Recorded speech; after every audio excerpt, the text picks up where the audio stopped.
ನಮಸ್ತೆ ಎಜೆ ನ್ಯೂಸ್ಗೆ ಸ್ವಾಗತ. ಯಾದಗಿರಿ ಜಿಲ್ಲೆ ಗುರುಮಠಕಲ್ ಮತಕ್ಷೇತ್ರದ ವ್ಯಾಪ್ತಿಗೆ ಬರುವ ಹೊನಗೆರೆ ಗ್ರಾಮಕ್ಕೆ ಹೋಗುವ ರಸ್ತೆಯು ಸಂಪೂರ್ಣ ಹದಗೆಟ್ಟಿದ್ದು ಸಂಚಾರ ನಿತ್ಯವೂ ಕೂಡ ದುಸ್ತರವಾಗಿದೆ. ಇದರಿಂದ ರಸ್ತೆಗಳು ಮಳೆಯಿಂದ ಹೊಂಡಗಳಾಗಿ ಕೆಸರುಗತಿಯಾಗಿ ವಾಹನ ಸಂಚಾರಕ್ಕೆ ತೊಂದರೆಯಾಗ್ತಾ ಇದೆ. ಅನೇಕ ದ್ವಿಚಕ್ರ ವಾಹನಗಳು ಕೆಸರಿನಲ್ಲಿ ಸಿಲುಕುವುದು ಸಾಮಾನ್ಯವಾಗಿದೆ.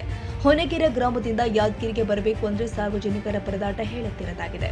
ಪ್ರಯಾಣಿಕರು ಕೆಸರಿನಲ್ಲಿ ಸಿಲುಕಿ ಸಂಚಾರಕ್ಕೆ ಅಡಚಣೆ ಉಂಟಾಗಿರುವ ಘಟನೆ ಕೂಡ ಜರುಗಿದೆ. ಹೊನಗೆರೆ ಗ್ರಾಮ ಸೇರಿ ಹಲವು ಗ್ರಾಮಗಳ ರಸ್ತೆಗಳು ತೀರಾ ಹದಗೆಟ್ಟಿದ್ದು ಕಳೆದ ಹಲವು ದಿನಗಳಿಂದ ಸುರಿತಾ ಇರುವ ಮಳೆಗೆ ರಸ್ತೆಗಳು ದೊಡ್ಡ ದೊಡ್ಡ ಹೊಂಡಗಳಾಗಿ ಪರಿವರ್ತನೆಗೊಂಡು ವಾಹನ ಸವಾರು ಪರದಾಡುವ ಸ್ಥಿತಿ ನಿರ್ಮಾಣವಾಗಿದೆ. ಗುರುಮಠಕಲ್ ವ್ಯಾಪ್ತಿಯಲ್ಲಿ ಬರುವ ಬಹುತೇಕ ರಸ್ತೆಗಳು ಸಂಪೂರ್ಣ ಹಾಳಾಗಿದೆ.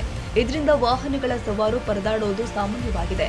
ಮಳೆ ಬಂದ್ರೆ ಈ ರಸ್ತೆ ನೀರು ತುಂಬಿ ಕೆರೆಯಂತಾಗಿ ನಂತರ ಕೆಸರು ಗದ್ದಿಯಾಗಿ ಮಾರ್ಪಡುತ್ತೆ. ಈ ವೇಳೆ ವಾಹನ ಸವಾರು ಜಾರಿ ಬೀಳುವುದು ಹಾಗೂ ಅಪಘಾತ ಕಟ್ಟಿಟ್ಟ ಬುತ್ತಿಯಾಗಿದೆ.